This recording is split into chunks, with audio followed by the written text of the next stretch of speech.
takes us on a journey of restoring ourselves on a cellular level, choosing to nourish ourselves and prioritize self-resource is a choice that we make for every version of ourselves on every level of our existence.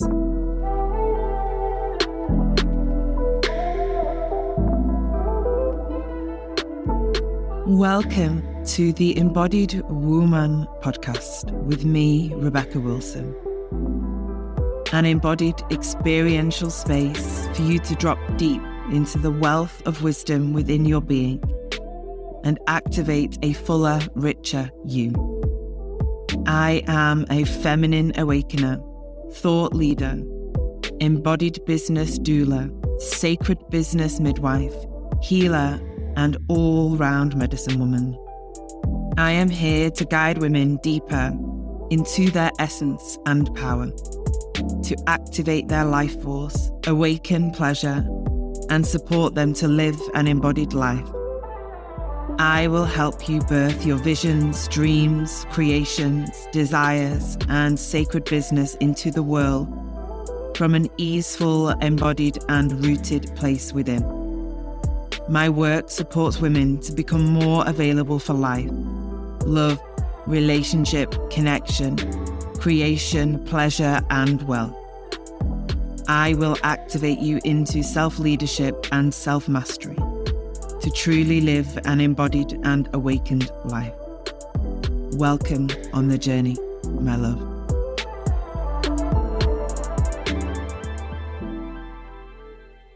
Hello, love. Welcome back to the Embodied Woman podcast. So today's episode is a little bit of a personal one. I really wanted to share with you my journey of prioritizing resource and nourishment in my own body and being and life. I haven't always existed in this way, in this place. I just want to frame the conversation from that place and also just frame what it is that I'm really sharing with the world and with you all and all of the women in our community at this time, because I have truly walked this path of transformation. It has taken me in my life an incredibly long time, a woman, a daughter, a sister, a partner, a mother, a friend, and a space holder and leader to truly prioritize self-nourishment and my own resource. I carried many patterns and deep beliefs that echoed within my body and being for most of my life, that had me living in a narrative and a story that my nourishment, my resource, my vitality was to fall last on the list of life. All of those to-do lists that we have, I placed myself close to the bottom. This was really born from wounds and beliefs of a lack of worthiness, a feeling of unimportance, a belief that I can make do, I can manage on very little.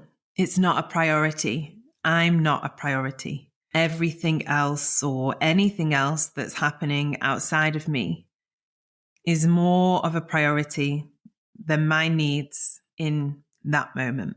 These are patterns that I have witnessed in the women in my lineage, women around me, and also I believe what I experienced witnessing in women in culture, in movies, in TV programs, in the collective. I definitely grew up in that era and that generation. And I strongly believe that when we are influenced and imprinted with such experiences in our external, especially when we are younger, we're like little sponges absorbing it all. We get to see these actions and manifestations of behavior play out outside of us. And we take that on to be something that is true. If we've seen it in our family system or in our community, whatever it may be. And within the context of this conversation, I'm talking about a burnt out and depleted woman that's over-giving and over-functioning in all areas of life, but under-functioning within relationship to self, not really meeting her own needs or prioritizing her nourishment and resource.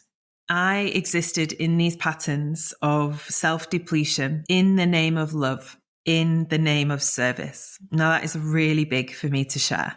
For many, many years, because of the experiences that I've had in my formative time, I believed that you abandon yourself completely if you love someone or something. To serve something outside of you, it's okay to completely leave yourself, to not have needs, to not express them. I learned these patterns and these ways of being that if I prioritized things outside of me, people outside of me, relationships, projects, family, that I would somehow gain love or acceptance, to be seen, witnessed, to be celebrated for just how giving I was. All the while, there was a part of me in such deep pain inside, a part of me that was starving, a part of me that was so disconnected from. And this part wanted to scream and shout, what about me? But as I continued to move through these patterns and these beliefs and play out in these stories, I suppressed that part more and more. And as it goes, eventually something breaks. Some part of us screams, shouts, or breaks down so that this piece can be revealed, this part that has been hidden or suppressed, denied expression or voice. Now, fortunately, I say that lightly, I had arrived into a place where my body was starting to share these messages, but they were very subtle and did not impact my health in any major way. I was experiencing some gut issues, an inability to digest certain foods. And for me, it manifested as a rash on my face and some pigmentation issues on my body. And although it was distressing for me to experience these manifestations, I see them as a very light call from my body. Because what I have witnessed and supported other women through have been really big manifestations of health issues, emotional dysregulation, a dysfunctional nervous system, and some really big manifestations of an inability to process life, to deal with the day-to-day experiences of life, to feel so overwhelmed that the body has shut down on a major level. So I don't ever want to discount my own experience, but I recognize that due to the journey of connecting to my body for such a long time in my embodiment practices and processes, I had enough awareness alive there to hear the subtle call before it manifests as a medical diagnosis or anything that felt more detrimental to my health and well-being. So I began a journey of cellular restoration, deeply nourishing, restoring and resourcing my body. And what I began to awaken to, there was many things.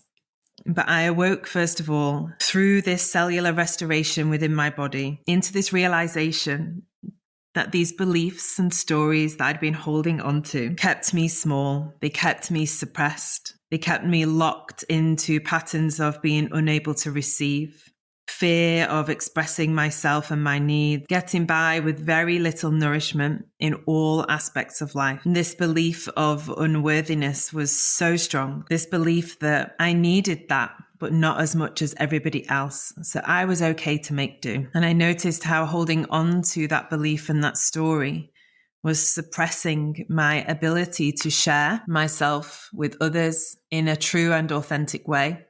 And it also suppressed me from being able to truly hear the wisdom and the whispers of my body, gently and kindly guiding me towards the things that I needed the most, but I was unable to hear or I wasn't willing to listen. What I woke up to is that nourishing ourselves, myself, it doesn't only exist in food and nutrition, or even lifestyle and health. This journey of self-resourcing and nourishing myself has existed on a body and cellular level, a deep act of self-love.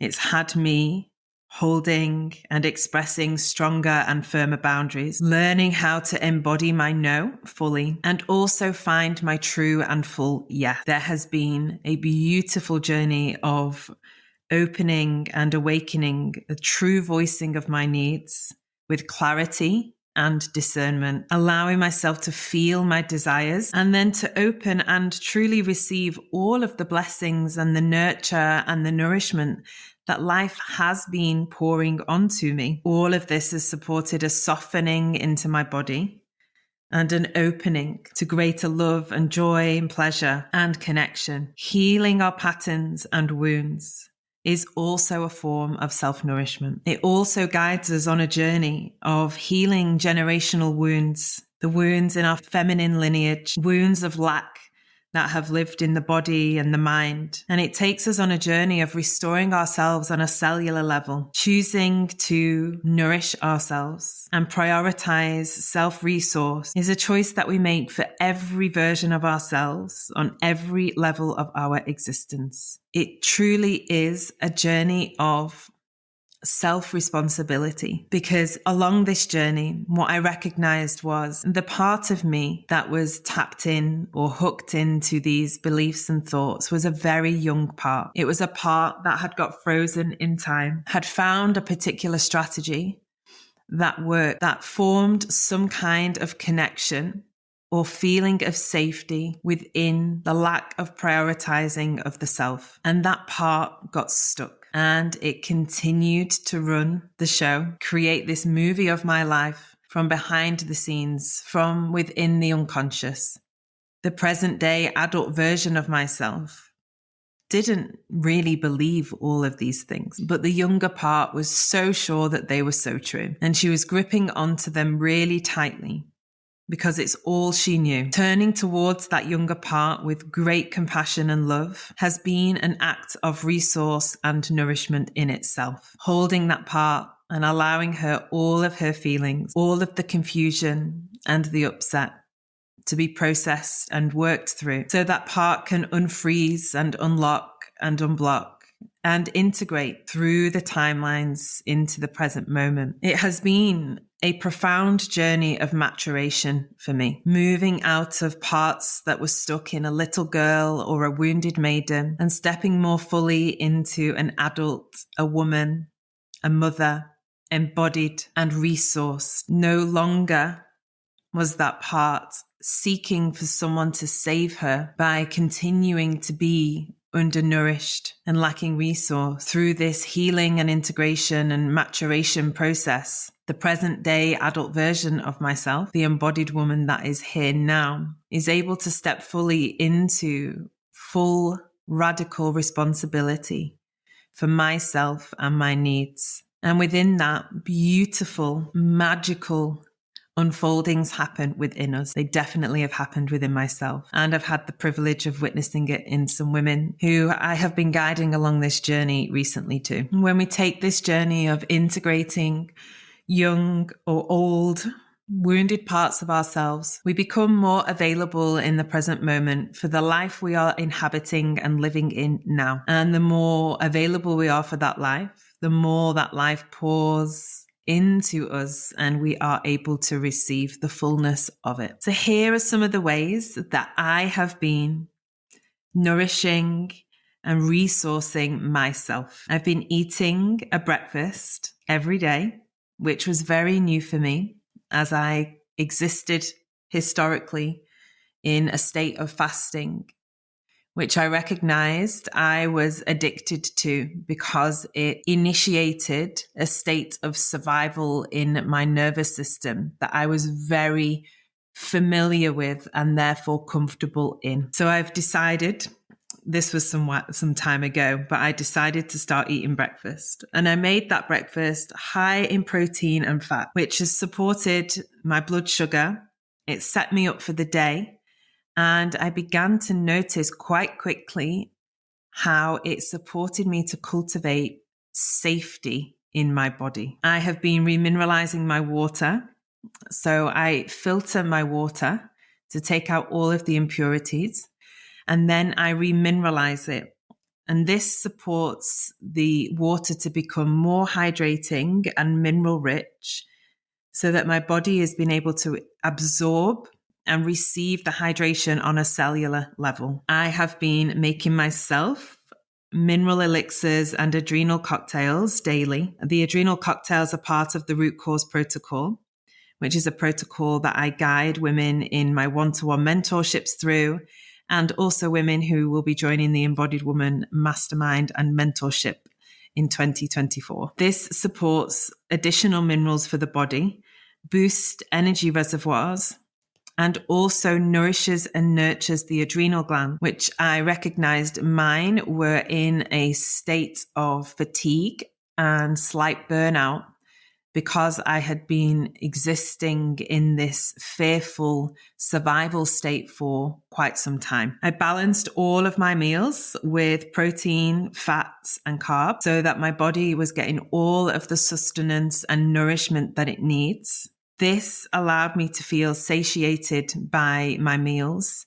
And then I wasn't having this old habit of looking for something sweet or something in between meals. I really learned this new way of being fully satisfied by each meal. I brought movement into my practice. That's been something that I've had for a long time, but I began to explore different types of movement. So daily movement with walking, sometimes yoga and stretching. And these all support the body and the nervous system and also the lymphatic system to get moving. For me, my lymph system was very stuck and stagnant, and that manifests in lots of different ways. A feeling of inflammation in my body. I had very low potassium on my mineral chart. And I also had an inability to sweat, which is a sign that the lymph isn't in full flow and function. I began my journey of strength training and lifting weights, building muscle and strength in my body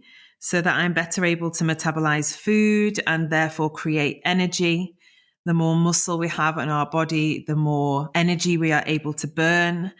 And therefore, the more vital our body becomes. I began to eat enough. If you've been here for some time, you may have heard me talk about my journey with food at a young age. In my teenage years, when I was going through a lot of stress, I had a short time of disordered eating. But from there, I continued to suppress my appetite and never really eat enough. That also kept me hooked into a state of survival in my body that my nervous system was very familiar in. It was a real process for me to feed and fill my body because it took me out of survival, but it felt so strange to be there. Now I'm super good. I love eating a lot, but to begin with, it was a process for me. And I recognized that when I would feel full, I would feel safe and grounded, and that would feel edgy. So there was a journey of titrating with this slowly over time, building up the amount of food and calories and energy I was giving to my body. I began to see food as energy in and energy out. How much my activities in the day would cost me and how much I would need to put into the bank of my body. Many women don't eat enough and therefore exist in depletion, survival states in their body, and lack energy reserves. This leaves us under-resourced, lacking resource altogether for some of us. And then we exist in that nervous state or that state of anxiety or fear or worry. I began to eat nutrient-dense foods that are full of vitamins and minerals, that are dense with nutrients, that supported my energy in my body. Food that gives to me, that doesn't deplete me. A deepening of honor of my natural cycles and rhythms, resting when I can and when I need, constantly reminding myself that I am not linear.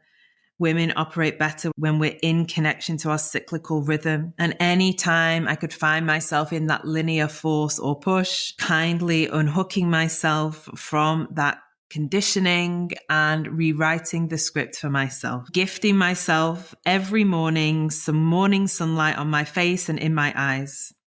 This supports the body to produce pregnenolone, which is a precursor for progesterone. Progesterone is a life-sustaining hormone. It's also a hormone that cultivates steadiness and ease and calm in the body. I was definitely lacking this and was much more on the dominant of estrogen side of things. I've been able to, through many of these resourcing and renourishing practices, rebalance myself on a mineral level and therefore a hormonal level. Dry body brushing has become one of my go-tos, a daily morning practice of brushing my body with a dry body brush, supporting my lymph system, allowing my body to create some heat to allow it all to flow and detox, supporting my skin and also the drainage system. I've also added in saunas as another way of supporting warming and heating my body, allowing myself to sweat, and therefore all of the toxins that we accumulate in day-to-day life, and particularly old stagnant toxins and energy in my body, to move and wash through. I've been giving myself a weekly castor oil pack. Castor oil is a miracle oil that supports the womb, the liver, and the digestive tract, and also the thyroid to balance and detox. I love this as a weekly ritual for myself. I will alternate each time for different parts of the body, just feeling into where I am in my cycle and what part may want a little bit more support. And it just feels like a really nurturing and nourishing practice to give to myself. And of course, rest. Lots of good rest. Good sleep. Going to bed at an earlier time. Staying away from screens and phones before bedtime. Giving myself time to wind down in the evening. And also resting out of harsh, big lights or blue light, and having some more ambient lights or red lights on in the house in the evening, which has been promoting a sense of calm and relaxation. And that's been supporting the whole family. So that's great. So there's just a few, quite a few of the ways in which I've been supporting myself, nourishing my body, and cultivating greater resource within. So far, it's working really well. I have noticed it deeply within myself. And most of all, other people are starting to comment. And I always think that when we get it from the external, that reflection, that they can tell, my partner, my friends, they can tell that I am taking good care of myself and that my energy is good. And I'm sure that I am a greater partner and friend in all of the different ways, in all of the relationships that I'm in because of this. A deep belief that to be in connection, I must give myself away has translated to when I take care of myself and truly nurture and nourish myself, I become more available for life, work, business, relationships, and connection from that place. So if this has resonated with you, my love, I love to hear from you. You can connect with me on Instagram. The link for that is in the show notes. And if you are feeling the call to nourish, nurture, and resource yourself, I welcome you to join us in the Embodied Woman Mentorship. This is a group space, a journey that we will traverse the pathways and the landscape of your body to cultivate greater resource and connection within. Within this group mentorship, you will receive a HAIR MINERL testing, explore embodied living, cellular reorganization, remineralization, the RCP protocol, so that you're able to metabolize life, move through old experiences that may have been held in the body, and awaken into deeper receptivity, softness, and vitality within. It is a space to move out of survival and into thriving, move from depleted to nourished, burn out to energetic abundance, move from disembodied to embodied, undernourished to nourished, ungrounded to rooted and grounded within. This is a space where you will cultivate embodied resource. The link is in the show notes. There's limited spaces for the women that feel the yes to step in and join us on this journey to ensure connection and intimacy and safety within the group. If that's speaking to you, click the link, read all about it. You can also connect with me about that if you have any questions. I am always here to guide and support. Thank you for being here. Thank you for listening. If this resonated with you, or you feel like another woman in your life is ready to receive this, please share it with her. Share it on your socials, with your communities and your friends. I really am so passionate about getting the message out for women to deeply nourish and resource themselves. I welcome you to join me on the journey. I'll see you soon, my love. Have a beautiful day.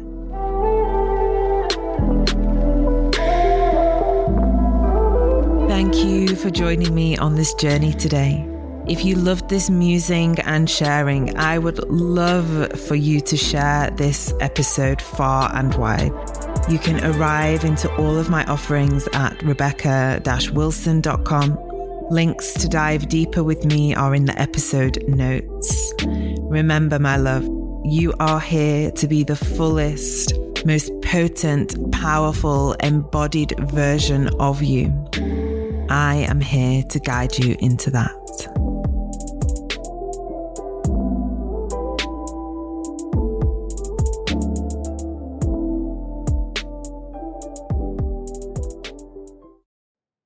Hey love, I'm dropping in here to welcome you to join us in our online community membership, The Village. I created this space for women to gather, to return to themselves, to deepen the connection and the relationship with self, whilst held in a community of like-minded women walking the journey and the path of their own awakening.